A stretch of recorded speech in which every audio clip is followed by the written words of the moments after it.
aktivitas pertambangan baik legal maupun ilegal tidak jarang mengabaikan aspek berkelanjutan lingkungan dan membawa dampak serius bagi kehidupan warga di sekitar lokasi tambang.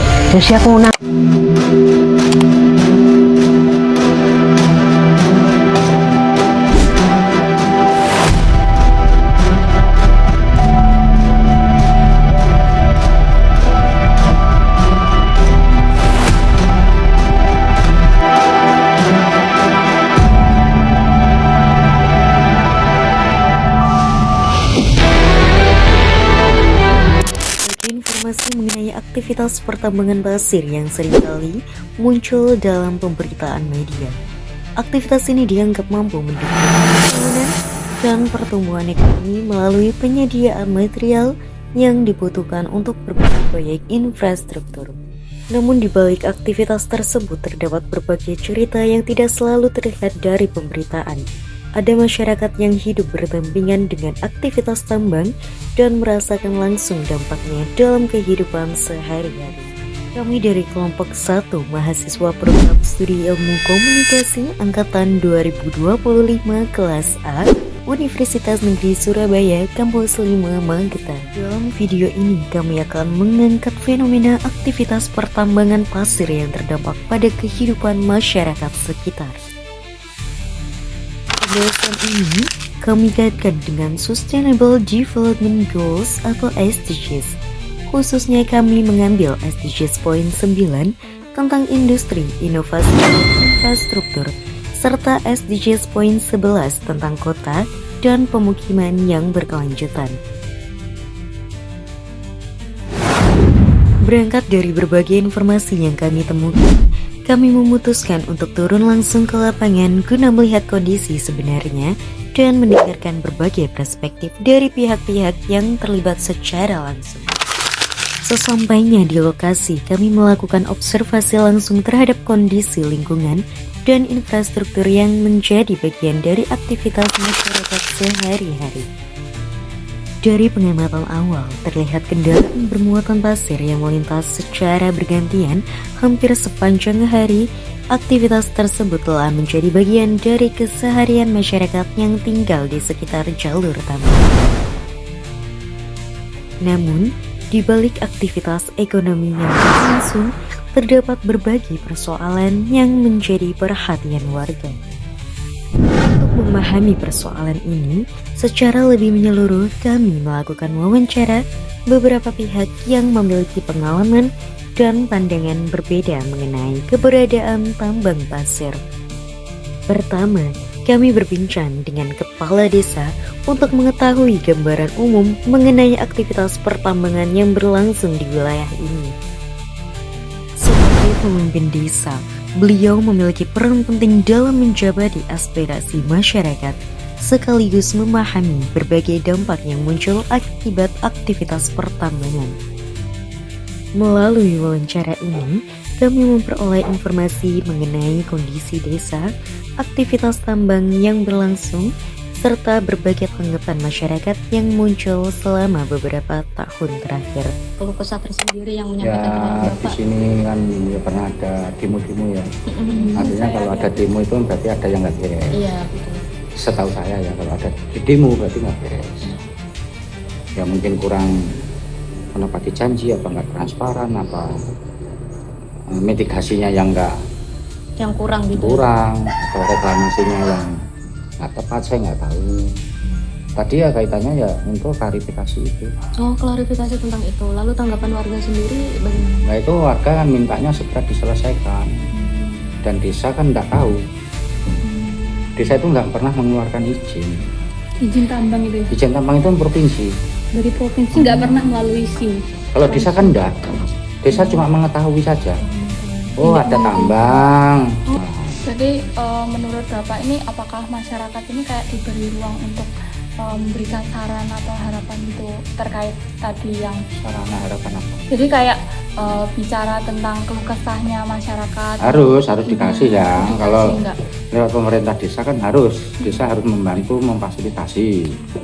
Nah, fasilitas apa yang diberikan oleh desa? Ya semampunya.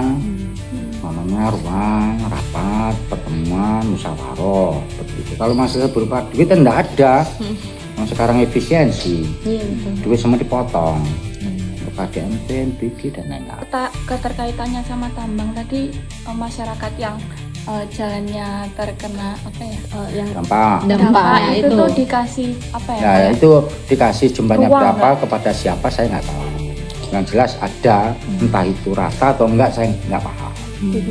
Itu yang ngelola pihak Ya tambang, tambang sendiri. ya tambang melibatkan siapa? Pak RT, Pak RW ya.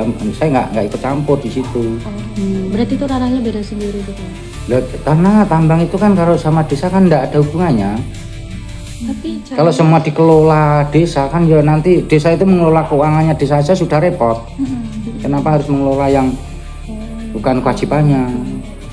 Kami malah seneng nggak mengelola yang lain-lain. Kalau untuk urusan demo itu udah berapa kali Bapak warga? Banyak mbak ingat saya. Belasan mungkin atau Ya banyak. itu masalah utamanya apa Mbak? Ya masalahnya reklamasi. Jadi mitigasinya tambang itu kan harus disampaikan di awal. Oh, karena ini bagian patok-patoknya harus jelas. Nanti dapat satu bagian, dua bagian langsung batas gitu Bapak? langsung direklamasi biar tidak nanti menjadi sengketa agraria. Ya kalau nggak diselesaikan nanti sesama tetangga, sesama sedulur tani kan ya cekcok. Iya. Airnya gimana, untuk jalannya bagaimana, batas-batasnya bener apa enggak, kan seperti itu. Karena itu rentan sekali urusan tanah. Iya. Tambang ini mereka merasa dirugikan. Nah, dari Bapak sendiri apakah ada jalan keluar? Jadi kalau yang pro ya masyarakat itu ya yang menikmati anggaran, yang dapat bayar.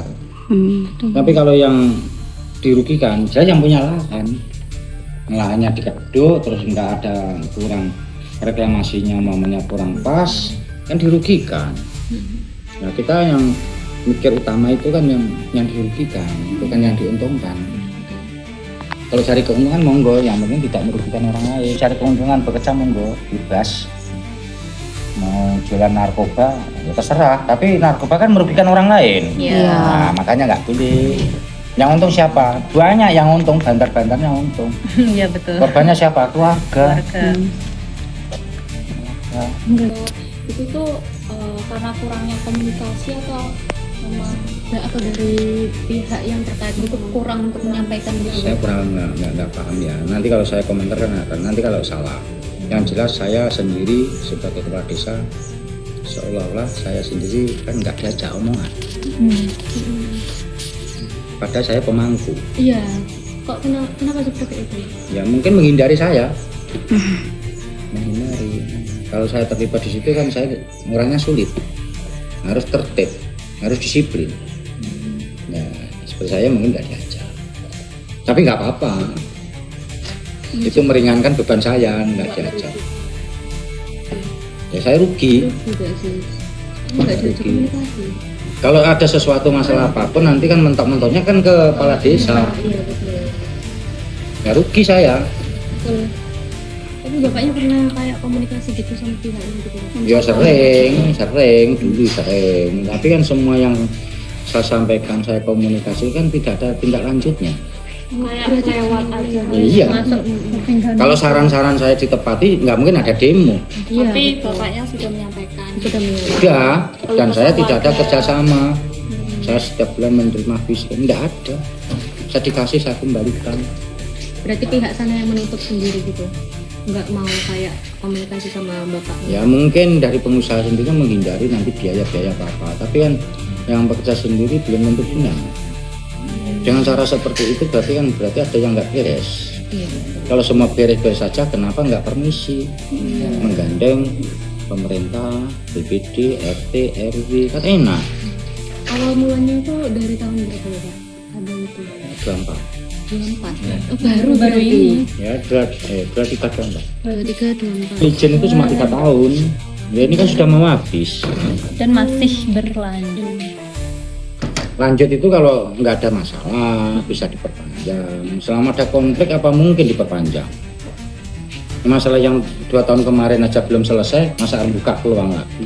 Nah itu tadi kita sempat lihatkan Bapak bolak-balik di sekitar tambang, terus sekitar desanya juga itu tuh kayak sudah ada apa ya, kayak yang mancur itu loh, truk mancur. Oh iya, air mancur gitu untuk mengurangi polusi. Dan itu tuh dari desa atau Ya dari tambang yang membuat tambang.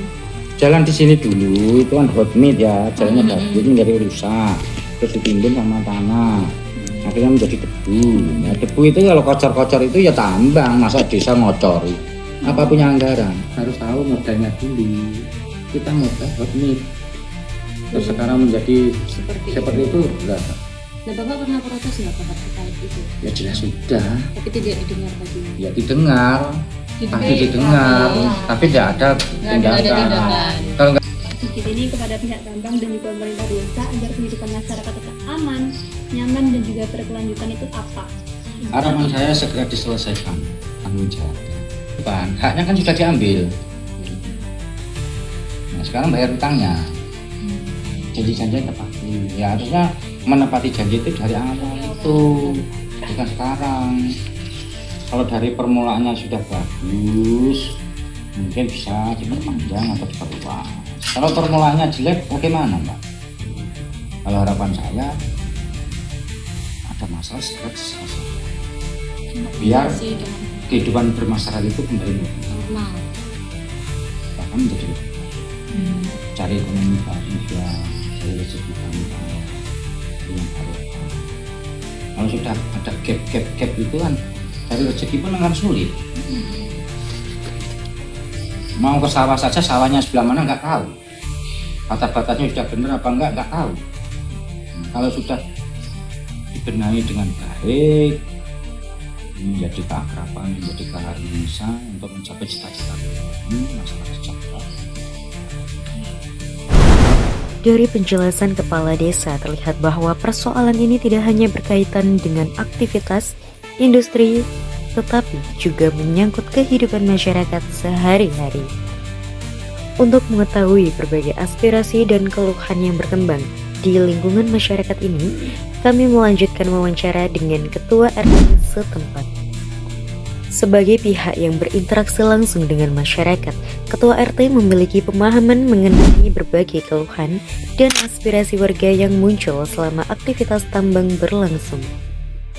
Melalui wawancara ini, kami ingin mengetahui bagaimana kondisi yang terjadi di lingkungan masyarakat dari sudut pandang pemerintahan tingkat lokal. Untuk yang mengikuti itu dari pihak tambangnya atau memang jalannya itu kan banyak yang lubang, terutama di area ini itu kampung, enggak di sawah. Kalau di sawah kan kadang terganggunya cuman perairan, itu kan kadang punya pedesek, jadi yang menyempit ya. Kalau perairan itu kan biasa muat air, sekarang waktu airnya penuh, banyak hujan, akhirnya kan mendesak. Itu kan jalan itu akhirnya kan menyempit ya. Semakin menyempit kan setiap hari kan ada jam jalan ini. Ini kan aslinya masyarakat mintanya dicor, ya dicor, bukan itu tenda sama asfal. Nanti seminggu 2 minggu udah hancur lagi. permintaan dari masyarakat yang masuk ke bapaknya? Kalau boleh tahu, berarti dari masyarakat sini itu lebih lebih baik dicor. Ya, lebih baik. Karena kalau cor itu nggak bisa berlubang gitu. Kalau cor kan otomatis bertahan lama. Kalau ditambah gitu, ini kan banyak lubang ditambah, ditambah, jadinya ini kuat, yang sampingnya nggak kuat. Kan beda-beda akhirnya Sama yang itu. Kemarin katanya di sini tuh ada sosialisasi gitu ya, bapaknya hadir. Nah itu kira-kira bahasnya apa aja Pak? Bahas masalah itu khususnya yang punya lahan yang ditambang, lingkungan yang ditambang juga diundang, itu mbahnya masalah jalan seringkali diperbaiki, tapi perbaiki lalu cara cuma gitu aja ya, bolak-balik gitu, nggak bisa stabil. Memang ada yang kerja di jalan, tapi kan ya dibilang kerja asal-asalan gitu loh, nggak penuh. Jadi kalau kerja caranya ini kan nggak nyari yang sifatnya dewasa, apa orang pengalaman. Caranya nguruki begini kan biar nggak terjadi kayak jalan menyempit itu kan nggak begitu terjadi itu loh Mas. Ya, waktu dulu dan waktu juga itu yang terkait punya tambang itu belakangnya depan jalan itu yang 1, 2, yang 2, 3, yang ini kan Sekarang itu sekarang tuh tempat ini langsung sampai yang mana asli sampai pendek tambangnya lewatnya kan tentang sekarang udah itu enggak utara ya di bandara Jadi kalau yang masuk gini nggak dikasih gitu? enggak naik ke sana. Kalau untuk sembako sendiri permintaan dari BKN kalau juga yang positif tinggi saya masuk ke sana. ya kejadian apa Tinggal masuk yang terdampak dari masuk. awal Nah, saya lolos saya sambil di rumah nilai gitu saya rapor. Jadi kayak ya udah. udah Kalau tadi saya nggak masuk awal-awal janji-janjinya itu apa coba Pak? Oh alah, sampai yang ke situ lah. Kamu belajar saya nggak usah belajar bahasa yang lain sih bisa sesudah. dalaman Kata takdir reaksi sama. janji-janji Kalian belajar bahasa Jawa. sudah ini Jawa itu kan enggak Sumatera saya sama ya sama yang satu dalam karena mama yang diambil kan sudah. jalan ini kan ini juga bisa kalau lewatnya dari sini. Ini bisa tembus sampai itu KCMP itu yang bangunan belum jadi itu kan bisa tembus ke situ. Ini jalan ini. Ini waktu curah sikit baru-barunya kan ya bikin jalan ini sampai bisa dilewati kendaraan roda 4. Waktu Pak Sigit Lurah itu belum jadi, jalannya cuma istilahnya bisa-bisa sepeda motor, nggak bisa buat sisian sama orang gitu. Dan sekarang ini Lurah jadi bikin jalan yang bisa dilewati roda 4 yang waktu panenan bisa sampai rumah, sampai sawah gitu. Dari penjelasan Kepala Desa dan Ketua RT, terlihat bahwa aktivitas pertambangan pasir tidak hanya berkaitan dengan pembangunan dan pertumbuhan ekonomi, tetapi juga membawa berbagai dampak yang dirasakan oleh masyarakat. Untuk memahami persoalan ini lebih dalam, kami mencoba mendengarkan suara warga yang setiap hari hidup berdampingan dengan aktivitas tambang. Bagi sebagian masyarakat, keberadaan aktivitas tambang pasir memberikan manfaat ekonomi.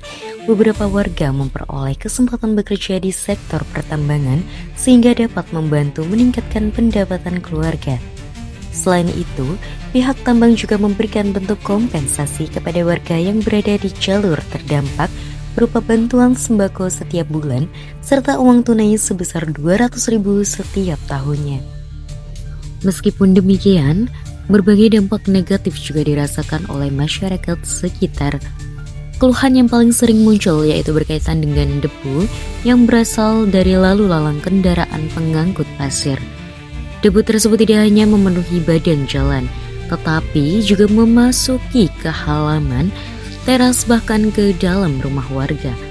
Kondisi ini membuat masyarakat harus membersihkan rumah berulang kali dalam sehari karena debu kembali menempel setiap kali kendaraan tambang melintas. Dampak tersebut tidak hanya mempengaruhi aktivitas sehari-hari, tetapi juga berdampak pada lingkungan sekitar. tanaman di pekarangan rumah maupun lahan pertanian warga menjadi lebih mudah layu. Pertumbuhannya terganggu, bahkan sebagian mengalami kerusakan akibat tertutup debu secara terus-menerus. Bagi masyarakat yang masih bergantung pada sektor pertanian, kondisi ini menjadi perhatian serius karena dapat mempengaruhi kualitas hasil panen. Selain itu, warga juga menyoroti adanya penyempitan saluran irigasi di beberapa titik yang dikhawatirkan dapat mengganggu distribusi air menuju lahan pertanian. Padahal sistem irigasi memiliki peran penting dalam menunjang aktivitas pertanian masyarakat setempat. Dari aspek kesehatan, beberapa warga mengaku mengalami gangguan seperti rasa gatal pada kulit serta ketidaknyamanan akibat paparan debu yang terjadi hampir setiap hari.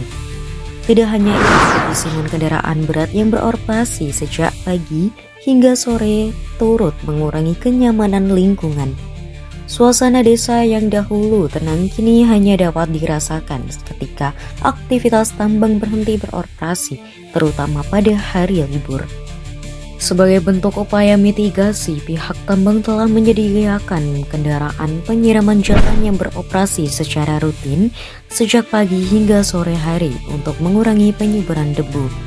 Namun menurut sebagian warga, langkah tersebut masih belum mampu mengatasi permasalahan secara optimal.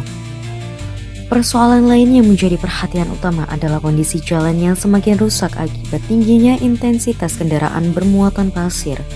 Kerusakan tersebut tidak hanya menghambat mobilitas masyarakat, tetapi juga meningkatkan resiko kecelakaan bagi para pengguna jalan, terutama anak-anak, pelajar, pengendaraan sepeda motor, dan warga yang beraktivitas di sekitar jalur tambang.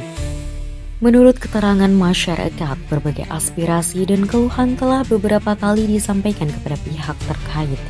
Namun sebagian warga merasa bahwa tindak lanjut yang diberikan belum sepenuhnya sesuai dengan harapan.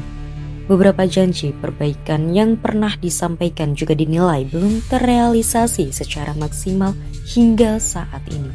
Keluhan serupa juga disampaikan oleh para pemilik lahan pertanian di sekitar area tambang. Mereka mengaku telah menyampaikan keberatan terkait dampak yang dirasakan terhadap lahan mereka, tetapi merasa bahwa aspirasi tersebut belum memperoleh perhatian yang memadai. Kondisi ini menunjukkan bahwa aktivitas tambang menghadiri dua sisi yang berbagi pada masyarakat. Di satu sisi, tambang memberikan manfaat ekonomi melalui kesempatan kerja dan kompensasi bagi warga. Namun di sisi lain, terdapat beberapa konsekuensi yang harus dihadapi, mulai dari pencemaran lingkungan, gangguan kesehatan, kerusakan infrastruktur, hingga munculnya persoalan sosial yang memerlukan perhatian serta penanganan yang berkelanjutan. Masyarakat yang telah lama tinggal di desa ini menjadi saksi perubahan kondisi lingkungan dari waktu ke waktu. Mereka mengingat bagaimana kondisi jalan, lingkungan, dan aktivitas masyarakat sebelum aktivitas tambang berlangsung secara intensif. Mereka juga menjadi kelompok yang paling sering merasakan dampak debu, kebisingan, perubahan lingkungan, hingga gangguan terhadap aktivitas pertanian yang selama ini menjadi bagian di kehidupan mereka.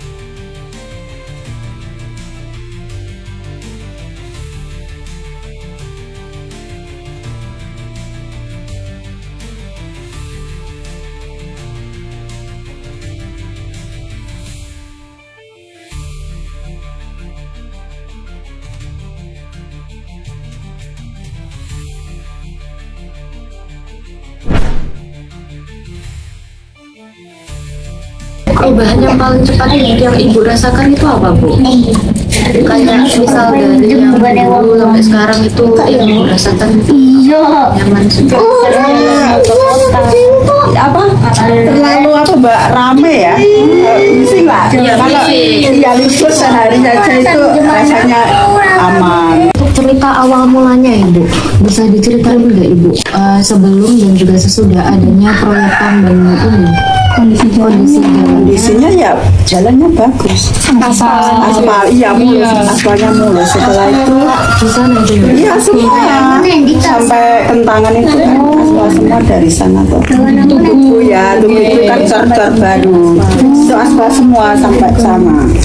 Lepas tuh ada tambang berapa bulan ya, terus jalannya rusak gitu. Jalannya rusak itu berarti tergali adanya Iya, tambang itu ya kali kan berapa tahun.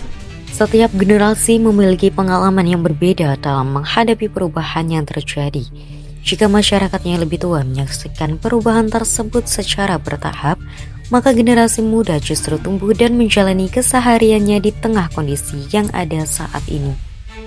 Sebagai generasi penerus desa, pemuda memiliki perspektif yang tidak kalah penting untuk didengar. Mereka merupakan kelompok yang akan mewarisi kondisi lingkungan dan infrastruktur di masa mendatang. Bagi sebagian generasi muda, keberatan tambang menghadirkan peluang ekonomi baru. Namun di sisi lain, mereka juga harus menghadapi debu, jalan yang rusak, risiko kecelakaan, serta perubahan kondisi lingkungan yang akan berdampak pada masa depan desa mereka. Mbaknya sendiri sebagai anak muda lah terhadap perubahan kondisi di dusun ini sejak adanya aktivitas tambang pasir. Ya, jalannya rusak, terus mengganggu itu yang sawah-sawah itu kan jadi apa, sulit berkembang. Terdampak debunya itu loh. Dari mbaknya setuju nggak kalau proyek ini tuh ditambah perluas? Kan tanggal bulan berapa? Bulan ini. Ya bulan ini kan mau berhenti kontraknya. Misal kalau dari warganya mau menjual sawahnya lagi untuk memperluas tambang proyek ini, soalnya ya kan banyak banyak orang yang nggak setuju kan, karena ya dampaknya kadang si pihak tambangnya itu kadang bilang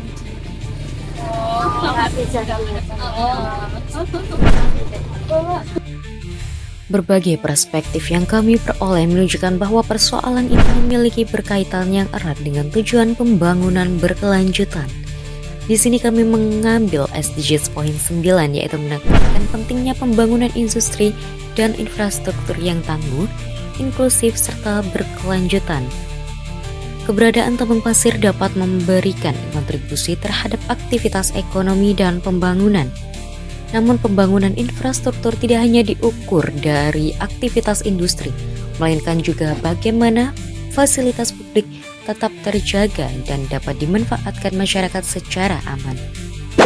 Di sisi lain, kami juga mengambil SDGs poin 11, yaitu menekankan pentingnya menciptakan kota, pemukiman yang aman, nyaman, sehat, dan berkelanjutan.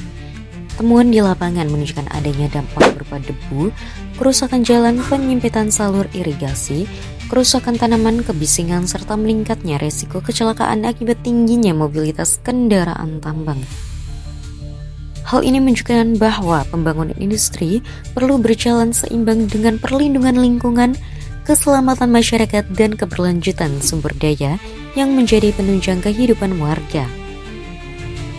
Melalui berbagai pengalaman yang disampaikan para narasumber, terlihat bahwa pembangunan perlu memperhatikan keseimbangan antara pertumbuhan ekonomi, kondisi lingkungan, dan kesejahteraan masyarakat. Dari berbagai perspektif yang telah kami dengarkan, satu hal yang dapat dipahami adalah bahwa pembangunan yang berkelanjutan membutuhkan keterlibatan semua pihak. Suara pemerintah desa, perangkat lingkungan, masyarakat maupun generasi muda memiliki peran yang sama penting dalam mewujudkan pembangunan yang adil dan berkelanjutan. Pembangunan bukan hanya tentang bagaimana industri dapat terus berkembang, tetapi juga tentang bagaimana masyarakat dapat hidup dengan aman, nyaman, sehat, dan sejahtera. Melalui SDGs poin 9 dan SDGs poin 11, kita diingatkan bahwa kemajuan yang sesungguhnya adalah pembangunan yang mampu memberikan manfaat tanpa mengorbankan kualitas hidup masyarakat dan keberlanjutan lingkungan.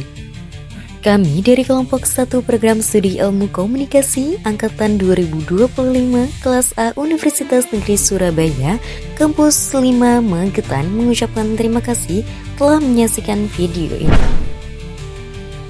Karena pembangunan yang berkelanjutan bukan hanya tentang hari ini, tetapi juga tentang masa depan yang akan diwariskan kepada generasi berikutnya.